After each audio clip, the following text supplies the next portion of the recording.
Tonight on PrimeTime Politics, market volatility. What you need to do in a crisis, and I've long experienced in this, is you need to meet it with overwhelming force. Political leaders react to plunging stock values as the world tries to make sense of Trump's global tariffs. We'll speak with Economist Don Drummond about what Canada can do to mitigate the financial pain. Also, Mark Carney is not real change. He is doubling down on the same lost Liberal decade. Conservatives are showing a greater enthusiasm to vote in this election than they were before. We'll speak about that with pollster David Coletto of Abacus Data. And making First Nations priorities a campaign issue. AFN National Chief Cindy Woodhouse-Nepinak is coming up. This is PrimeTime Politics. Hello, everyone. I'm Michael Serapio. Well, the impact of Donald Trump's global tariffs are being felt worldwide, from Europe to Asia and here in North America. Markets have lost trillions of dollars in stock value as the global trade model that created prosperity for decades is thrown into chaos by the U.S. administration. Take a look at how the markets closed today. The Dow Jones down 0.91%, the NASDAQ up slightly after a volatile day, and the TSX down 1.63%, leading some economists to describe what's happening as a market meltdown. One other U.S. billionaire hedge fund manager, Bill Ackman, warning the markets could be heading towards an economic nuclear winter. Well, Don Drummond is former chief economist with TD Bank, currently scholar at Queen's University. Don, thank you for taking the time. You're welcome. So here we are, several days into this economic downturn following Trump's global tariff announcement. I'm wondering, is there any way of knowing when we've hit the worst of this, or are we just riding the roller coaster for now? The way that the tariffs were specified, it's hard to find the end game. The announcement, and what Trump just kept repeating during the Rose Garden announcement, is they have calculated the tariff barriers from all these countries. And if that were the case, then you could find a resolution. Okay, you've got a 20% actual tariff barrier against the United States. Maybe you can negotiate that away, but that's not what they did whatsoever. It's the laziest, most corrupt exercise I can ever imagine. All they did is take the U.S. trade deficit with every country, divided it by the U.S. imports by that country, and then divided that by 2. So you get these huge tariff barriers against poor countries. Vietnam is a classic case, which has one of the highest one. It's a poor country. It can't afford to buy much from the United States. It doesn't actually have that many tariff barriers. So on Sunday, the United States announced with great glee all these countries that are inundating them with requests to discuss all this. They say to negotiate it. Well, they're just saying, what do you want us to do here? We actually don't have that many barriers against you, and you've laid this huge barrier. You take countries like Australia, it doesn't have any barriers against them. There are some countries that even have trade deficits with the United States. Flip that around. The U.S. has a trade surplus, and they got the de minimis 10%. What are they supposed to do? That's why it's hard to imagine, other than complete retreat from the United States, which I think will be unimaginable in Trump's world. That's why it's hard to imagine the end of us. You know, you look at the Canadian case. What does the U.S. want from us and vehicles and parts? We don't have any tariffs. We don't have government subsidies. What is it they think we're doing wrong? Because we're not actually doing anything wrong. Well, you know, the Americans who do support Donald Trump, they make this argument that the tariffs that the U.S. collects from other countries will essentially address the American debt, which is at about $36 trillion, also address the American deficit, which was in 2024 around $1.8 trillion. For all the economic turmoil the tariffs are creating, Don, does that argument addressing America's balance sheet, does that argument make any sense whatsoever? Well, I learned from my long experience working in politics as a bureaucrat, but working in policy, working with politicians, that the public is generally a lot more sophisticated than people assume. So Trump and company just keep saying ad nauseum that it's the foreign countries that pay these tariffs. Well, we've just seen a recent pretty large scale in the United States, and the vast majority of Americans think exactly the opposite. They think that they're paying them, and of course they are paying them. To some degree, some of it may be absorbed by an exporter from another country. But for the most part, a tariff, we should actually relabel it. It's just a tax. It's a tax on imports. And so if there's a 25% import duty on automobiles that levied by the United States, that tax will be paid by an American. And it's estimated the cost of cars in the United States will go up anywhere from $4,000 to $12,000. The American public has got that. They're not believing what the government is saying about that. So the whole emphasis is we're going to bring in all these hundreds of billions of dollars by tariffs and use that to lower personal and corporate tax. But the U.S. public's ahead of that game. They're saying, no, all you're doing is shifting the tax onto our consumption, and maybe we'll get an income tax break. But by the way, the U.S. tax break in Trump's first administration went almost all to wealthy people, so they're not even buying that. So no, I don't think that that little trick is not playing out very well in the United States. Yeah, so we'll have to watch for the political impact of that. But, you know, from a policy perspective, I'm wondering what Canada might be doing right now to try to mitigate the worst of these global downturns. Unfortunately, they start thinking about the things in their longer term. First of all, obviously, we have to diversify our trade. We have 76% of our merchandise exports go to one source, the United States. Seemed like a great idea, right? It's geographically, it's right next to us. There's a wealthy country. We actually had a free trade agreement. Not that that seems to account for anything anymore, but we're now paying the price for it with that over-reliance upon one economy. We've absolutely got to diversify that. That sets up another stream. We can't export a lot of our products like oil and natural gas because we don't have the pipeline capacity to get it to the ports. We don't have the port capacity. So we have to do a whole bunch of things on that. And then the second big thing is we have to improve our competitive position. We're not competitive against the United States. We're not competitive in the global economy. And it comes down to our lackluster productivity growth. It was lackluster until a few years ago, and it's got even worse. So we're down, actually, our level of productivity is only 69% that United States. We're not in a position without subsidies, et cetera, to be competitive around the global economy. That's not something you can change for tomorrow. Not change for tomorrow. So long term, as you say, and quickly running time, but I got to ask you, and I appreciate you're not a financial planner, but what would you say to individual Canadians right now about how they should be reacting to this turmoil? It's a very tough thing for Canadians because they are always preached to diversify their portfolio. You can't do that by investing solely in Canada. Our markets are heavily dominated by financial institutions and commodity companies. And typically they have great returns, but that's only two eggs that you put in your basket. And we typically diversify by investing in the United States. That economy is going to be rocked as well for all kinds of reasons of principle. People might not want to do that. You've got a decision. Equities are just being clobbered right now, so your tendencies go to fixed income, but fixed income returns are fairly low. So you're not really even making any money on a real after-tax basis. So it's going to be a rough period. I think you have to be patient. You always pay a price if you put your investment priorities in the very, very near term. It's always sell when everything goes bad, and then you kind of buy when it's going bad. But things will come back. You got to pick sectors that will be roughly stable in this. Utilities is one of the examples. People always use utilities, electricity and the like, and stocks that pay dividends and have a longer term perspective. Don Drummond, always appreciate the time. Thank you for that. You're welcome. Bye. Well, the downturn in global markets was also addressed on the campaign trail today. This is day 16 of the federal election campaign. Take a listen to what we heard from both the Liberal and Conservative leaders. There may be some tough days ahead for Canadians, but I also want to reassure that we are prepared. We foresaw this.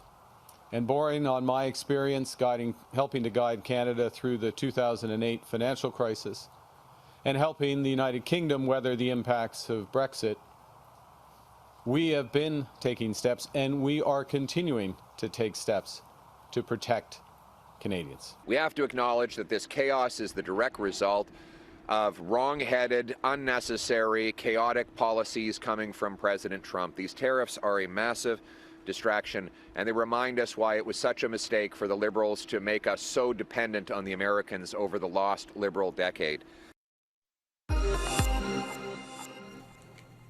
Well, we'll continue to watch what happens on the markets because, as we know, Trump and Canada's economy, very much big issues for Canadians in the current election campaign. Abacus Data keeping a very close eye on how Canadians are feeling about those issues. And joining us right now is David Coletto, the founder and the CEO of Abacus Data. David, nice to see you.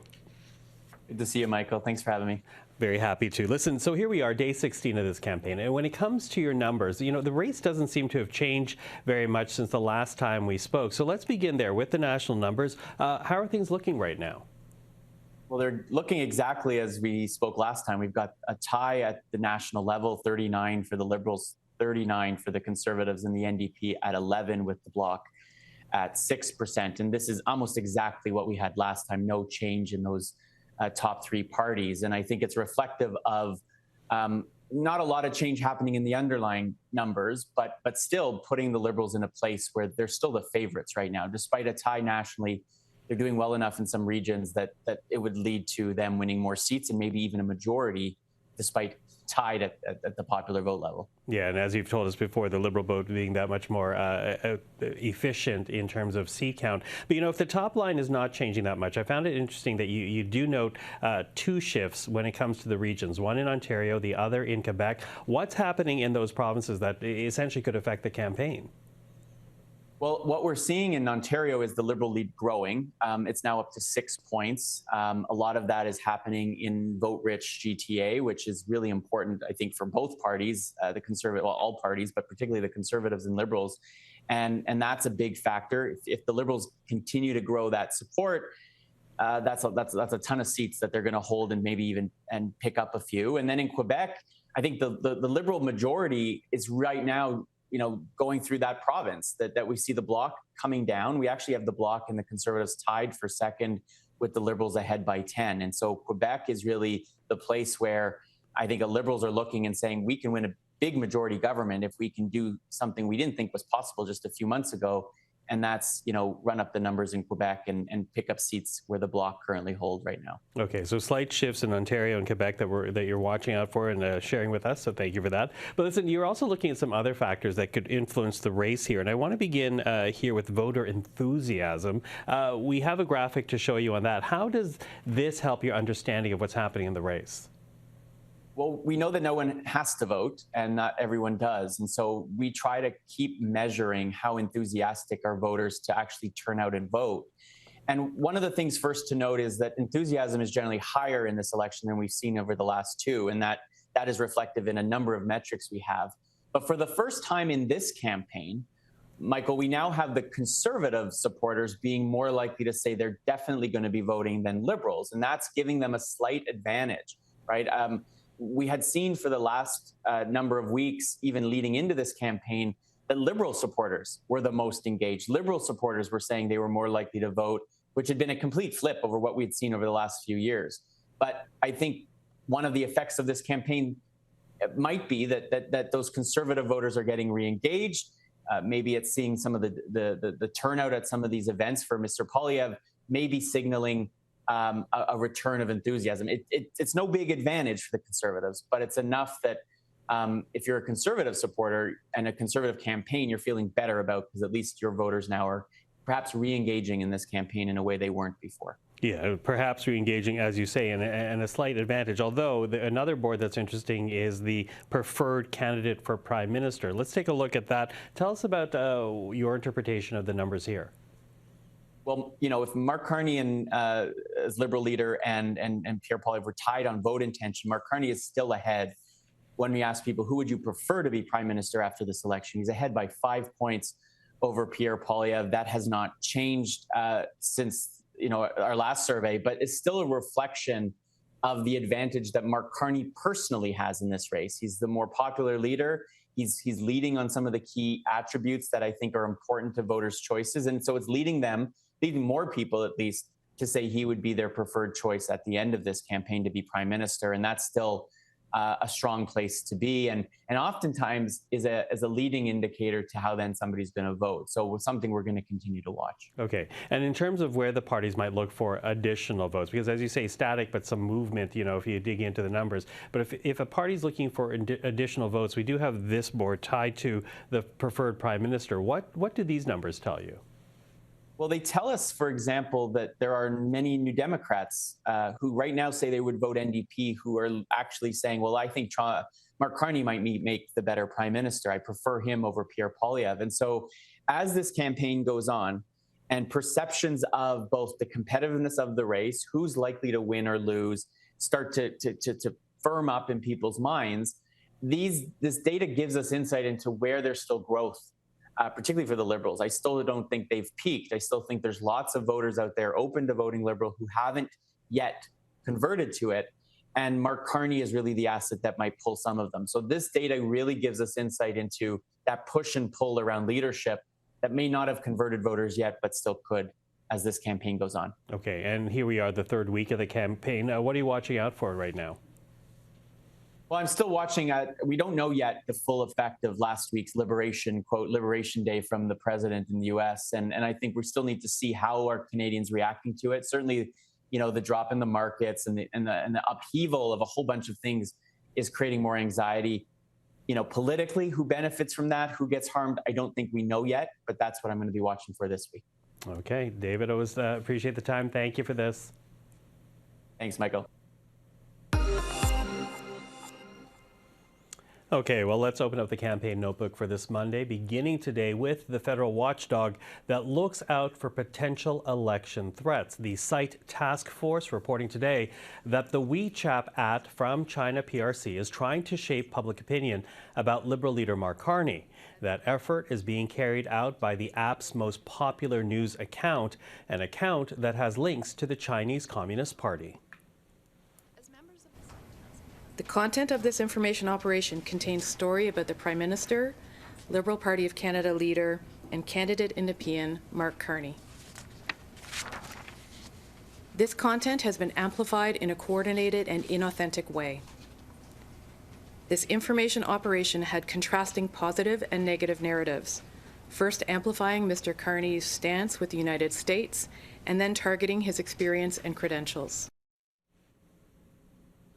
Meanwhile, we did hear from Mark Carney on the campaign trail today, announcing new measures aimed at helping retired Canadians through the current market turmoil. We will reduce the minimum amount that must be withdrawn from registered retirement income funds by 25% for the next year. And the benefit here is that seniors won't have to withdraw as much of their hard-earned savings when markets are volatile, as they will continue to be until this trade war is sorted out. We will also support seniors by temporarily boosting the guaranteed income supplement by 5%. As for Conservative leader Pierre Poilievre, he introduced an economic platform that he likes to call One and Done today, an initiative that aims to cut down bureaucratic red tape in an effort to get projects built quicker across the country. We will establish a one-stop shop. One desk called the Rapid Resource Project Office will handle all regulatory approvals across all levels of government so businesses don't have to waste time navigating through dozens of different agencies at 3 different levels of government. We will do this in partnership with provinces, First Nations, and municipalities, getting them to sign on to merging together their various processes. And finally, the NDP leader was in Toronto today, Jagmeet Singh, focusing on housing and 2 programs New Democrats would bring in to help get more homes built quicker. We're going to double the Housing Accelerator Fund and make it permanent. We're going to call it the Canada Homes Transfer. This is a transfer that's actually going to give the power to build more homes in communities across this country. And then we know with a lot of homes or a lot of municipalities to build those homes, they need the infrastructure in place, the sewage, the water connections. So we're going to put in place a Community First Fund.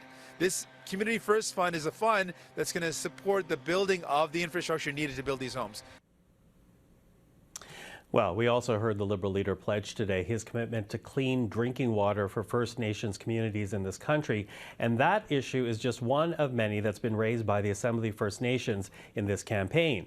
They are calling this election one of the most consequential in Canadian history. The organization also releasing its election priorities last week, looking to the parties for clear and firm commitments to increase the well-being of the country's First Peoples.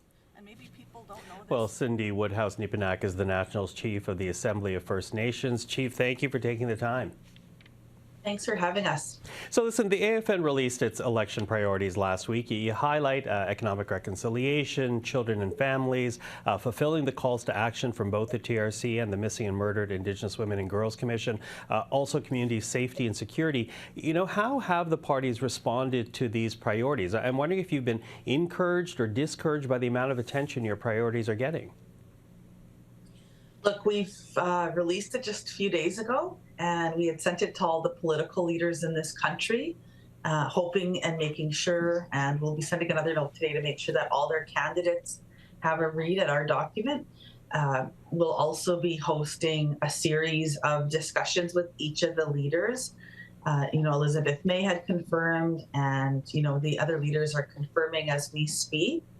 And so they'll be able to have a chance to have one-on-one discussions with First Nations leadership this month. And so the AFN is organizing virtual sessions for that, so that First Nations chiefs and First Nations communities can speak directly to the leaders on you know, their commitments towards First Nations and to including First Nations in this country. Okay, and to that, you know, we don't actually have, sadly, all the time to go to each priority. And I will say that the full list of priorities is on the AFN website for people to check out. But I do want to touch on one area in particular, because the call to diversify the economy in regards to Donald Trump, as you say, has revived the desire to get pipelines built across the country. Indigenous ownership is being raised as a virtue. And you do talk about economic reconciliation in your priorities. Using that as an example, how would you advise the parties that are seeking to be government to proceed when talking about economic reconciliation and pipelines in particular? Well, look, nothing's going to be built without First Nations people at the table. And if you even have a thought of building something, you need to make sure that you have First Nations people from those territories at your table as you begin to discuss the path forward. First Nations can no longer be left behind. They can't be left out of the conversations. They can't be left out of the boardrooms. They need to be full participating partners, and I think that that's the success of Canada. Mm-hmm. Now, you know, I also want to talk about the leaders themselves, because there have been questions around, for example, Mark Carney's father. He served as a principal of an Indian day school back in the 70s, spoke about good intentions in the past. Now, the Liberal leader, he was asked about his father on Saturday. Take a listen to what we heard from Mark Carney. Love my father, but I don't share those views, to be absolutely clear. It's a long, painful part of our history. I've learned personally, we've learned as a nation. We're in a process of the damage, of the fundamental damage of residential schools and day schools to those who attended them, those who were their descendants, if I can put it that way, the culture as well, and a very necessary, essential process of reconciliation, truth and reconciliation, has begun. At the core of my government, as it was the case at the core of the previous government, will be to advance that process of reconciliation. That's a fundamentally and deeply held personal commitment of mine. Cindy, what do you make of that response from Mark Carney? Look, I think whoever forms the next government, because I think both political parties right now are in the heat for, you know, their people that they've been connected with in previous roles with residential school, they're going to have to make it right with First Nations. And, you know, I know that we have a long way to go in this country. I myself went to day school. For the first time in history, my children will be the first to go to a regular school.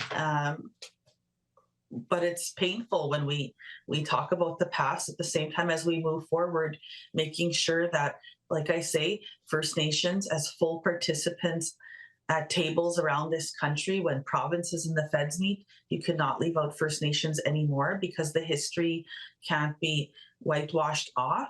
We have to tell the truth about the history of what happened in this country. We also have to measure ourselves as a country on the Truth and Reconciliation Report. We're going up to 10 years in December. How far have we come as a country, and what was fulfilled and what was not fulfilled? Are you happy, though, the way Mark Carney answered that question, though? Look, I think, it's a tough discussion. I look forward to having this discussion one-on-one with him and, of course, with a group, with our leadership, with Mark Carney on this issue. And I'll have more to say after we meet with him one-on-one with our leadership and Mr. Carney. Does that also go for Pierre Poilievre? Because I know you've expressed concern about his enthusiasm about talking of Sir John A. Macdonald. Why have you decided to be public about that? Look, I think that we have to have these conversations. I want to have this conversation with Pierre Poilievre as well on Sir John A. Macdonald. And then, of course, there's a candidate within Mr. Pierre's cabinet that we also have to have a discussion with him about when we meet in the next week. And these are hard conversations. They're not easy conversations, but we have to face our past to make sure that we never replicate that in the future, and to make sure that First Nations or no other child in this country ever has to go to a residential school again. Mm-hmm. Is that why you're speaking out about Sir John A? Because, we have heard some conservatives call it a censoring of history, that we can't talk, it seems, about the positive contributions Macdonald made to this country, including pushing for Confederation.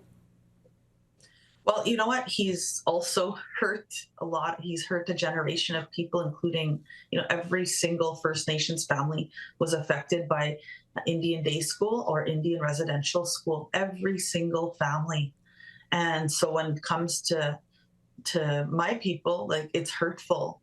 And what we've had to endure over the past, since the creation of this country, we signed treaties in good faith that we were supposed to be equal partners together, not be segregated to schools, not be segregated to small pieces of land and the rest of this, all of our traditional territories taken, which is all of Canada, and pushed aside. We have to make this country a better place for all people, especially, bringing up First Nations people, because, all that segregation caused is, you see other families with homes, for instance, that are paid off generational wealth when we weren't even allowed to have mortgages. We weren't allowed to leave the community until, after the 1960s, without an Indian agent signing off a piece of paper that we can go to the dentist, let alone get a mortgage. And, it's harmful what had happened in this country. Cindy Woodhouse-Nebenak, I appreciate the time. Thank you for this. Thank you. And that is our program for this Monday evening. I'm Michael Serapio. For everyone here at CPAC, thank you for watching. Primetime Politics is back tomorrow evening. Until then, take care.